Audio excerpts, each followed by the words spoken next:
우리 다 같이 하나님의 말씀 보시겠습니다. 하나님 말씀은 사도행전 9장 1절에서부터 9절까지의 말씀을 다 같이 보시겠습니다. 사도행전 9장 1절에서부터 9절까지 우리 다 찾으셔서 함께 같이 읽도록 하겠습니다. 함께 읽습니다. 시작. 사울이 주의 제자들에 대하여 여전히 위협과 살기가 등등하여 대제사장에게 가서 다메섹 여러 회당에 가져갈 공문을 청하니, 이는 만일 그 도를 따르는 사람을 만나면 남녀를 막론하고 결박하여 예루살렘으로 잡아오려 함이라. 사울이 길을 가다가 다메섹에 가까이 이르더니 호련히 하늘로부터 빛이 그를 둘러 비추는지라. 땅에 엎드러져 들음에 소리가 있어 이르시되, 사울아 사울아 내가 어찌하여 나를 박해하느냐 하시거늘, 대답하되 주여 누구시니까?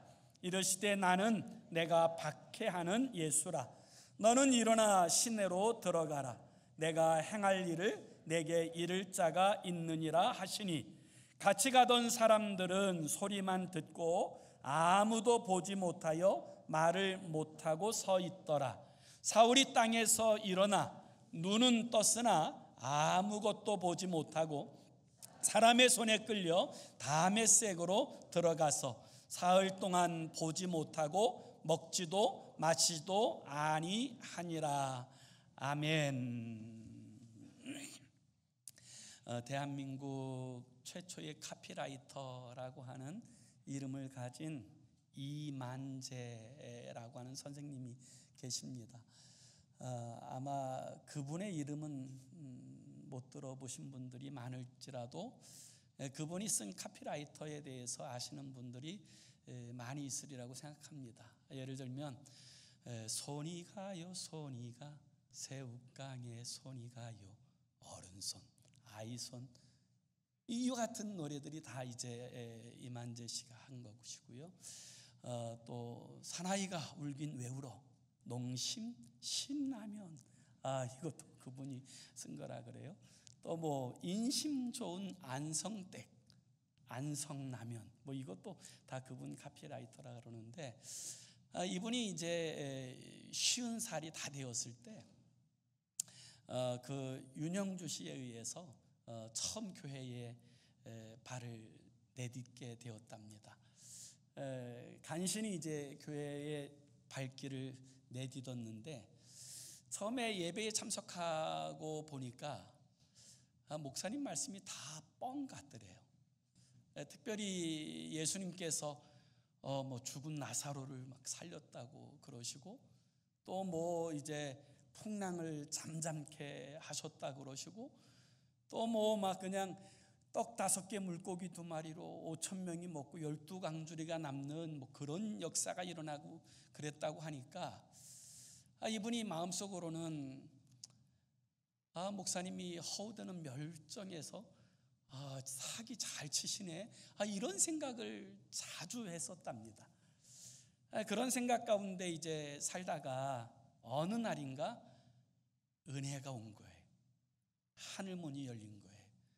하나님의 은혜가 오고 나니까 예수 그리스도께서 하나님이시고 우리를 구원하시기 위해서 오신 주님이시라면 그게 못할 게 뭐 있나, 이런 생각이 들더랍니다. 정말 그분이 하나님이시라면 죽은 자를 살리는 게 뭐가 문제가 되고, 풍랑을 잠잠케 하는 게 도대체 뭐가 문제가 되는가, 이런 생각 가운데서 예수 그리스도를 자신의 완전한 주인으로 모시게 되었고, 자신의 삶은 예수 그리스도를 모시기 전과 모신 후가 완전히 달라졌다라고 고백하였습니다. 그래서 그분이 쓴 책 가운데 아주 베스트셀러가 된 여러 책들이 있는데요, 막전엔 찐빵 혹은 세상 속의 찐빵이라고 하는 그런 책들을 보면 이분이 예수 그리스도를 만나고 나서 그의 인생이 얼마나 달라졌는지에 대한 절절한 신앙 고백이 담겨져 있는 것을 보게 되어집니다. 오늘 우리가 읽은 이 본문의 말씀에는 예수님에 대한 굉장한 반감을 가지고 있었던 한 사람의 이야기가 등장합니다. 그가 바로 사울이에요. 이 사울이라고 하는 이 사람은 예수님에 대한 반감 정도가 아니라 예수 믿는 사람들을 죽이는 것, 그것이 마치 자신의 사명인 것처럼 생각하였던 사람, 주님을 섬기는 공동체를 무너뜨리는 것이 마치 이 땅에 존재해야 될 이유인 것처럼 생각하였던 사람이 바로 사울이라고 하는 사람이었어요. 그래서 그는 예루살렘에 있는 교회들을 잔멸하였다, 이런 표현이 성경에 등장하는데, 이 잔멸이라고 하는 이 말은 멧돼지가 농장에 들어와서 온 농산물을 다 이제 짓밟아 놓고 뜯고 먹어서 완전히 쓸모없게 만들어 놓은 그 상태를 표현하는 용어가 잔멸이에요.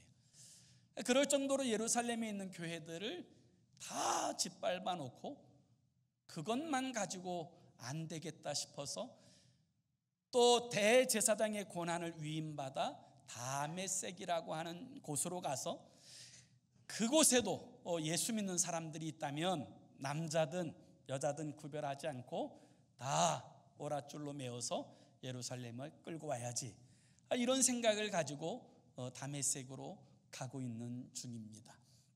그리고 그 가는 와중에 주님을 만나게 된 이야기, 그의 삶이 완전히 변화된 이야기가 오늘 우리가 읽은 이 본문의 말씀의 내용이지요. 자, 우리 한번 1절의 말씀부터 다시 한번 살펴봅시다. 1절에 보면 사울이 주의 제자들에 대하여 여전히 위협과 살기가 등등하여 대제사장에게 가서, 이렇게 표현합니다. 위협과 살기가 등등하여, 여기 등등하여라는 말이 엠프네오라는 이 단어로 쓰여졌는데, 이 말은 가득히 차다, 이런 뜻이에요. 그러니까 지금 이 사울의 마음과 생각은 딱 하나밖에 없어요. 예수 믿는 사람들 다 잡아 죽이는 것, 주님의 교회 다 무너뜨리는 것, 이것이 그의 마음에 가득하여서 지금 살기가 막 등등하고 막 위협이 막 등등하여서 다메섹으로 내려가고 있는 중입니다. 왜 다메섹인가?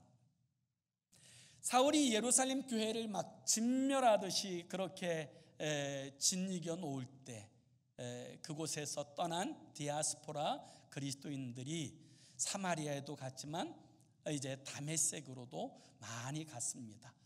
다메섹은 오늘날 우리가 쉽게 이해하려고 하면 지금 막 전쟁의 소용돌이가 또 막 있다가 새로운 정부가 들어온 시리아의 다마스쿠스가 바로 다메섹이라고 하는 지명이에요. 예루살렘에서 약 250km, 직선거리로 250km 정도 떨어져 있는 그곳인데요. 보통 걸음으로 가면 한 5일 정도 걸어가야 도달할 수 있는 이제 그런 지역입니다. 그런데 그 성도들, 흩어진 성도들이 다메섹에 가서 열심히 복음을 전하고 수많은 사람들이 주께로 돌아오는 그와 같은 놀라운 역사가 일어나게 되자 이 사울은 그들을 진멸하기 위해서 다메섹으로 내려가고 있었던 것입니다. 고대 문헌에 살펴보면 로마 시대 때 이 다메섹에는 약 4만 명의 유대인들이 살고 있었고 회당만 해도 30개 정도의 회당이 그곳에 존재하였다고 합니다. 그러니까 그 지역에 예수 믿는 사람들, 소위 물 흐리는 사람들이 있다면 하나도 용서하지 않고 다 잡아오겠다, 이런 생각을 가지고 지금 다메섹으로 가든 그와 같은 상황 가운데 있는 것이지요.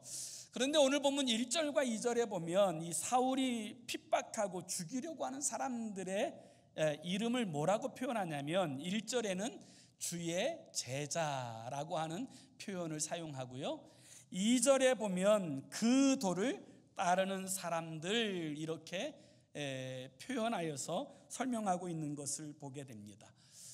그래서 여기 도를 따르는 사람들이라고 말할 때 도라는 이 단어가 헬라어로 호도스라는 단어인데 예수의 길을 따르는 사람들, 이런 의미를 가진 용어가 되지요. 그러니까 그리스도인이라고 성경이 이야기할 때 이 그리스도인은 단순히 성경을 학습하거나 배우는 사람들을 의미하는 것이 아니라 주님의 길을 따라가는 사람들, 그들을 가리켜서 그리스도인이라고 불렀던 것을 알 수가 있게 되어지는 것입니다. 실제로 그리스도인이 되었다고 하는 것은 그 시대에는 상당한 고난이 뒤따르는 것이었습니다. 다른 것 아무것도 없이 예수 믿는다는 이유 하나 때문에 고난을 당하고 억압을 당하고 쫓겨나고 그리고 순교하는 그런 일들이 비일비재하였던 그와 같은 시대에서 그 사람들이 고난받지 않는 길은 그 길을 버리는 것입니다. 그럼에도 불구하고 수많은 사람들이 그 좁은 길 가기 위하여 고난을 자처하고 희생을 당하면서 그 길을 걸었습니다. 그들이 그 길을 떠나지 않았던 이유는 그들이 하나님을 만났기 때문이고요, 성령을 받았기 때문이고 그리스도이신 예수님을 만났기 때문이에요. 그래서 이 사울은 이제 그들을 잡으려고 다메섹으로 갑니다. 우리 한번 3절과 4절을 같이 한번 읽어봅니다. 3절 4절 시작. 사울이 길을 가다가 다메섹에 가까이 이르더니 호련히 하늘로부터 빛이 그를 둘러 비추는지라. 땅에 엎드려져 들음에 소리가 있어 이르되 사울아 사울아 내가 어찌하여 나를 박해하느냐 하시거늘. 호련히라는 말은 갑자기라는 뜻이에요. 갑자기 하늘에서 엄청난 빛이 비추는데, 지금 사울이 다메섹 가까운 곳에 이르렀을 때의 시간이 낮 12시쯤 되었을 때, 정오가 가까웠을 때, 그 정오의 태양보다 훨씬 더 밝은 그 빛이 갑자기 자신을 비추는데 그 빛의 무게를 감당할 수 없었던 이 사울은 말에서 떨어져 고꾸라진 채로 그곳에 있을 때 주의 음성이 들려와요. 사울아 사울아. 자신을 부르는 그 음성 가운데 그것이 하나님의 음성이라고 확신했던 사울은 이렇게 이야기합니다. 주여 누십니까? 그때 들려온 하나님의 음성은 나는 내가 박해하는 예수라, 이렇게 말씀하셨다는 거예요. 우리는 이 사건 가운데서 우리가 하나님을 믿는다고 하는 것은 내가 하나님을 찾아가서 만난 것이 아니라 하나님께서 우리를 찾아오셨다라는 사실을 분명하게 교훈합니다. 세상의 모든 종교들은 사람들이 신을 찾아가지만 기독교는 하나님께서 찾아오심을 믿는 그런 공동체예요.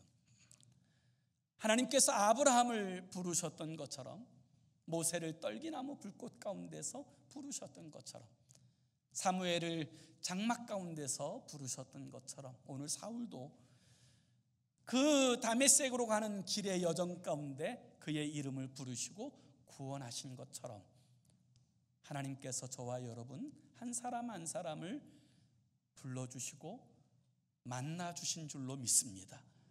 그 은혜 때문에 우리가 구원받을 수 있게 되어진 것이지요. 그럴 뿐만 아니라 주님께서 우리를 부르실 때에 이 부르심은 개별적인 부르심이었다라는 사실을 또한 오늘 성경은 우리에게 중요하게 교훈하고 있습니다. 자, 이 다메섹으로 가는 이 여정에는 사울 혼자 걷는 길이 아닙니다. 그 많은 사람들을 잡아 끌고 올 계획을 가진 이 사울은 대제사장의 고난을 위임받아서 여러 이제 군사들과 여러 일꾼들을 데리고 다메섹으로 가던 와중이었는데, 그 와중에 부름받은 사람은 오직 사울밖에 없어요. 주님께서 우리를 부르실 때 이 부르심은 개별적으로 부르신 부르심이에요. 우리 한 사람 한 사람을 성경은 지명하여 부르셨다라고 분명하게 말씀하고 있습니다. 공동체로서가 아니라 한 사람 한 사람을 지명하여 부르셔서 우리를 위하여 구원의 은혜를 베풀어 주신 것입니다.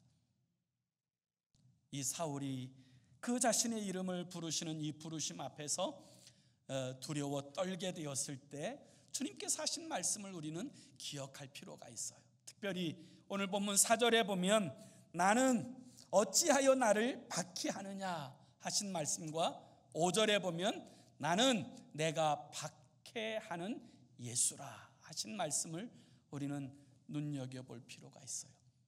그런데 여러분 아십니까? 사울은 개인적으로 예수님을 만난 적이 한 번도 없어요. 다시 표현하면 사울은 예수님을 핍박하거나 예수님을 직접적으로 박해한 사건이 한 번도 없어요.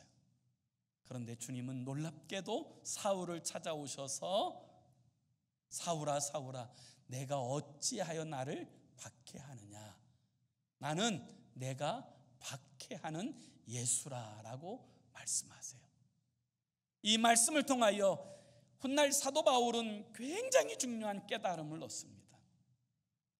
그것은 주님께서는 구원받은 한 사람 한 사람을 자신과 동일시하신다라는 사실을 깨닫는 깨달음이었어요. 왜 주님께서는 내가 왜 나를 박해하느냐라고 말씀하셨을까요? 그 이유는 거듭난 그리스도인의 삶에는 부활의 영이신 성령께서 내주하시기 때문에 그 예수 믿는 사람을 박해하는 것, 곧 그것이 바로 주님을 박해하는 것으로 하나님께서 받아들이시는 것이고요, 또 교회를 박해하는 것을 주님을 박해한 것으로 받아들이십니다. 왜냐하면 교회는 그리스도 예수의 몸이기 때문에 그렇습니다. 그래서 마태복음 25장 40절에 보면 이와 같이 말씀하세요.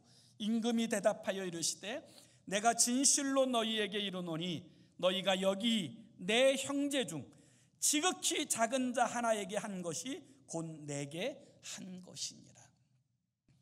지극히 작은 자 하나에게 한 것, 그것이 곧 내게 대하여 한 것이다. 주님께서는 주의 성도가 큰 사람이든 작은 사람이든 누구든지 주의 성도에게 행한 그것을 하나님께 행한 것과 동일하게 받아들이세요. 하나님께서 아브라함을 부르실 때에도 그 은혜를 주시겠다고 말씀하셨어요. 너를 축복하는 자를 내가 축복하고 너를 저주하는 자를 내가 저주할 것이다. 하나님께서는 아브라함에 대하여 행하는 그 모든 것을 하나님께 대하여 행하는 것으로 동일시하여서 말씀하여 주셨던 거예요. 그렇기 때문에 사랑하는 성도 여러분, 우리는 정말 교회를 사랑해야 합니다. 그리고 우리는 정말 주의 성도들을 소중하게 여기고 귀하게 여기고 영광스럽게 여겨야 되는 줄로 믿습니다. 그러면 왜 사울은 예수님을 박해했을까요?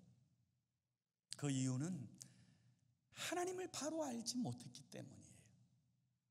사실 사울만큼 하나님을 사랑한다고 스스로 자부하는 사람도 별로 없을 거예요. 자기만큼 하나님을 잘 아는 사람이 얼마나 되나, 그런 자부심을 가지고 살았던 사람이 아마 사울이었을 것입니다. 그리고 그 자부심 때문에 교회를 핍박하고 예수 믿는 사람들을 핍박하는 것, 그 정당성을 부여했던 사람이 아마 사울이었을 거예요. 실제로 사울은 태어난 지 8일 만에 할례를 받고요, 그는 바리새파 중에 바리새파였습니다. 율법에 대한 열심으로는 둘째가라면 서러운 사람이었고요, 최고의 율법의 학부를 마친 사람이에요. 그런 그가 정작 하나님을 잘 알지 못했어요. 바로 알지 못했어요. 오늘 우리도 그럴 수 있어요. 왜 사울은 예수님을 하나님의 아들이신지 알지 못하고 주의 교회를 그렇게 핍박하였을까요? 그 이유는 그가 오직 모든 바라보는 것을 육체로 바라보았기 때문이에요. 육체로 바라보게 되었을 때 예수님은 자신의 눈으로 볼 때 한낱 촌뜨기예요. 나사렛이라고 하는 시골에서 목수질하는 아버지와 그 시골 처녀인 마리아 사이에서 난 그리고 뭐 엄청나게 공부했다고 하는 그런 내력 없는 그런 무학자라고 생각을 하니, 이 사울의 눈에 볼 때 이 예수는 아무것도 아닌 사람이에요. 그런데 그 예수를 따르고, 그 예수가 십자가에 죽은 지 사흘 만에 부활하였다고 주의 교회로 모여들 때 예루살렘에 3,000명이나 되는 사람들이 모여들기 시작하고 회심하는 놀라운 역사들이 일어나게 되어지자, 이 사울은 차마 볼 수 없다 생각하여서 자신이 총대를 메고 그 일에 앞장서게 되어졌던 거예요. 훗날 이 사울은 자신의 이 어리석음들을 생각하고 회개하고 하나님 앞에 통회하면서 이런 고백을 합니다. 이제 고린도후서 5장 16절에 보면 이 사도 바울이 이제 회개하며 고백할 때 이렇게 이야기해요. 그러므로 우리가 이제부터는 어떤 사람도 육신을 따라 알지 아니하노라. 비록 우리가 그리스도도 육신을 따라 알았으나 이제부터는 그같이 알지 아니하노라. 예수님을 바라볼 때 육신으로 바라보니까 자신의 기준에서는 무학자요, 시골뜨기요, 뭐 내세울 것 없는 사람인 거예요. 영의 눈으로 바라볼 때 그분이 왜 이 땅에 오셨고 우리를 위해서 왜 희생하셨는지, 그분이 하나님의 아들이신지를 보게 되어지는 거예요. 오늘 우리도 마찬가지예요. 주의 교회를 바라볼 때 육체로 바라보면 세상의 모임과 별다를 것 없는 그런 공동체인 것처럼 보이지만, 영의 눈으로 바라볼 때 교회는 그리스도 예수의 몸이에요. 예수 그리스도의 희생의 핏값으로 구원받은 성도들의 공동체예요.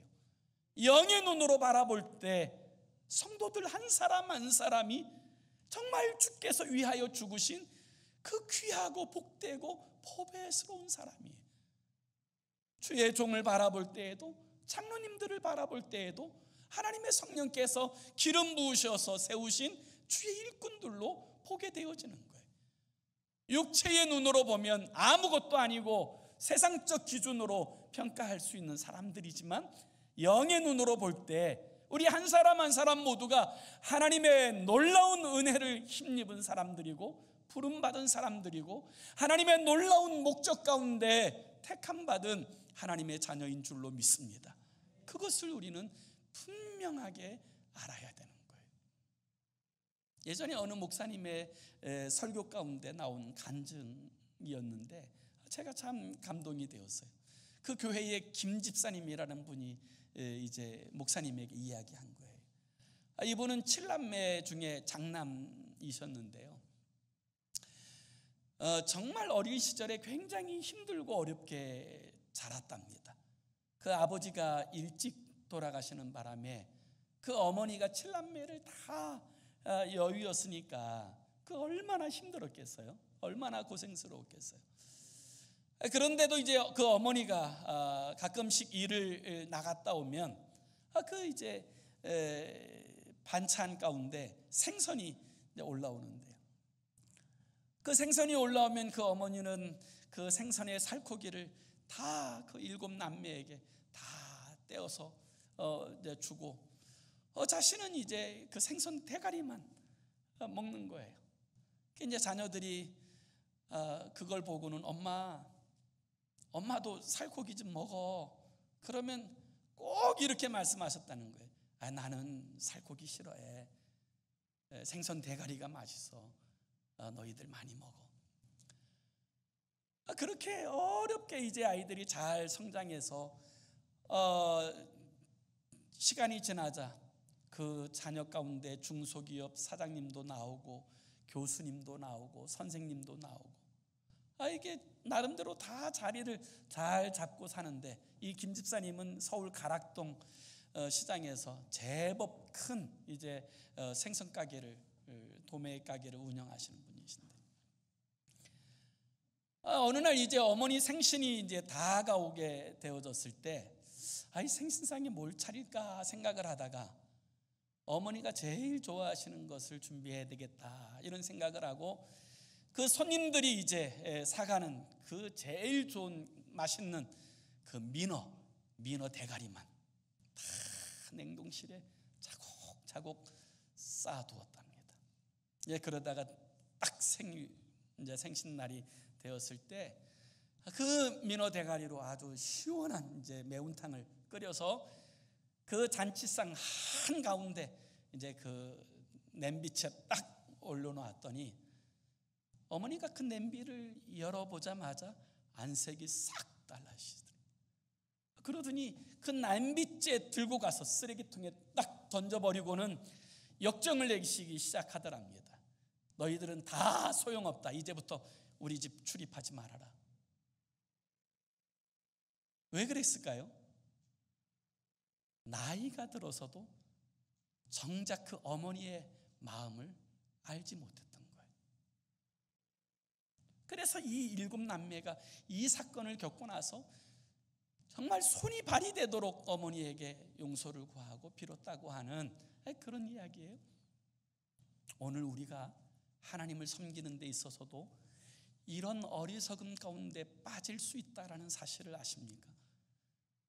우리가 육체로만 바라보면 우리도 교회 생활 성도들 다 그렇게 판단하고 행하게 될 때 우리는 이런 어리석음 가운데 하나님의 영광을 가리우는 그런 인생의 삶을 살아낼 수가 있게 되는 거예요.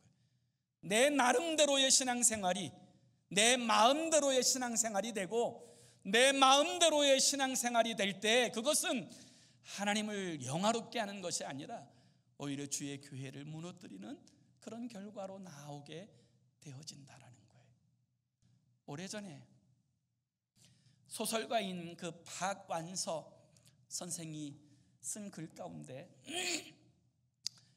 정말 충격적인 글 하나를 읽었어요.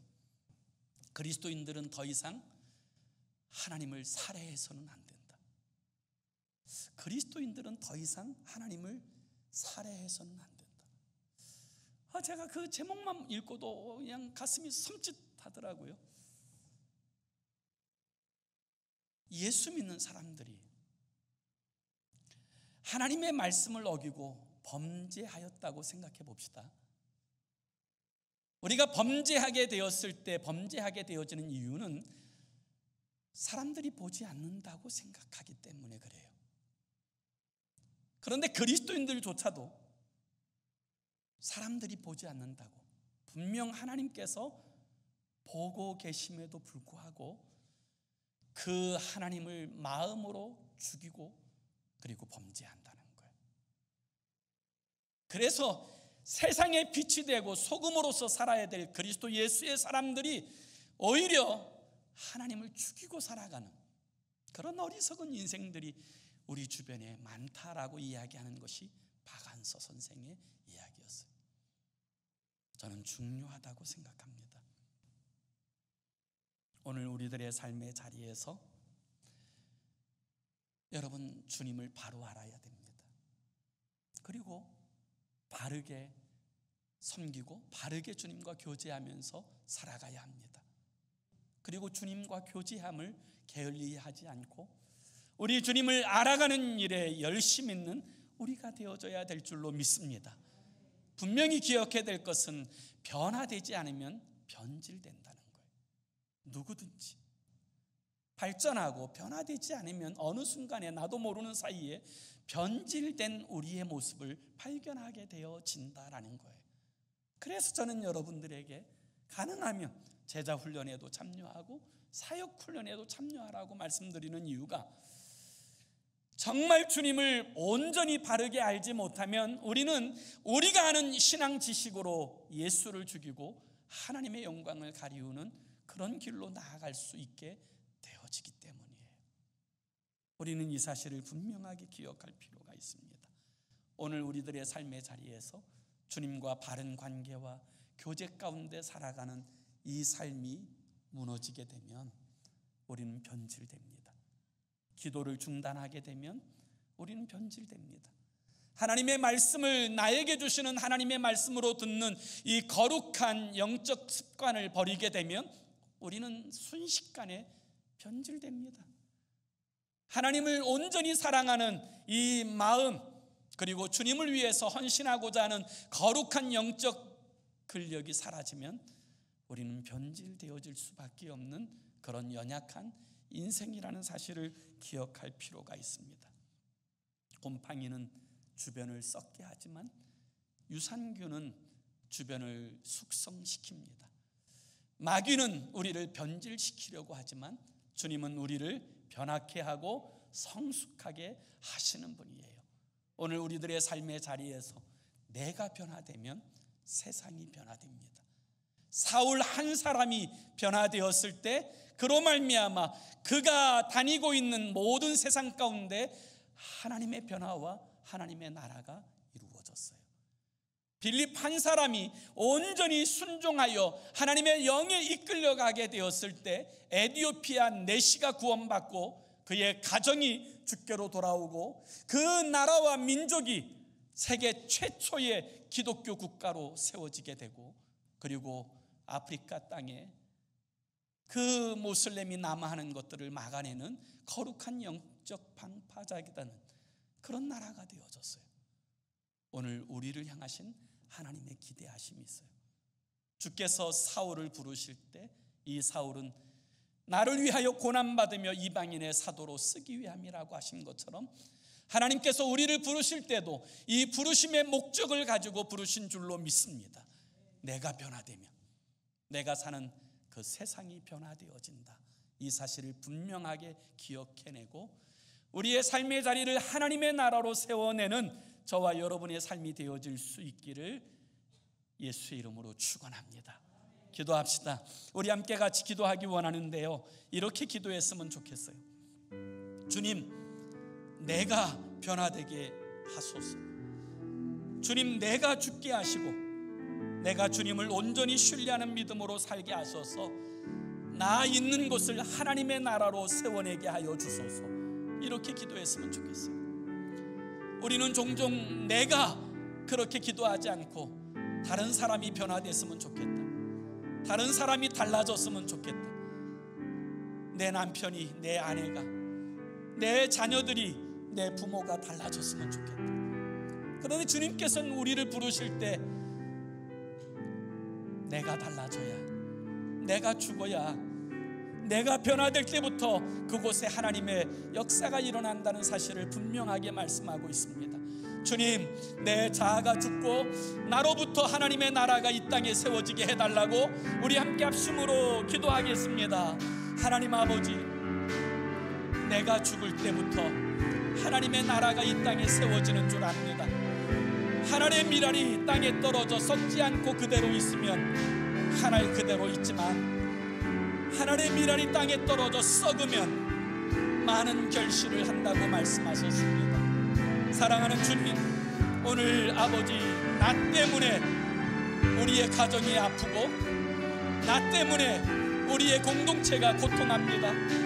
하나님 아버지, 내가 죽게 하시고 하나님, 내가 변화되게 하시고 내가 새로워지게 하시고 아버지, 나로부터 하나님의 나라가 이 땅에 세워지는 역사가 있게 하여 주옵소서.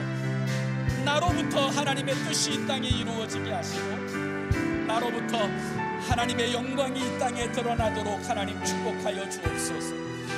아버지, 내가 죽지 않으면 아버지, 내 삶에는 썩은 냄새가 진동하고 아버지 하나님, 하나님을 죽이는 그와 같은 아버지 처참함이 펼쳐질 것입니다. 하나님 아버지, 내가 죽게 하시고 하나님의 뜻을 이루게 하여 주시옵소서. 사랑하는 주님, 한 사람의 변화로부터 세상은 놀라운 충격을 받았습니다.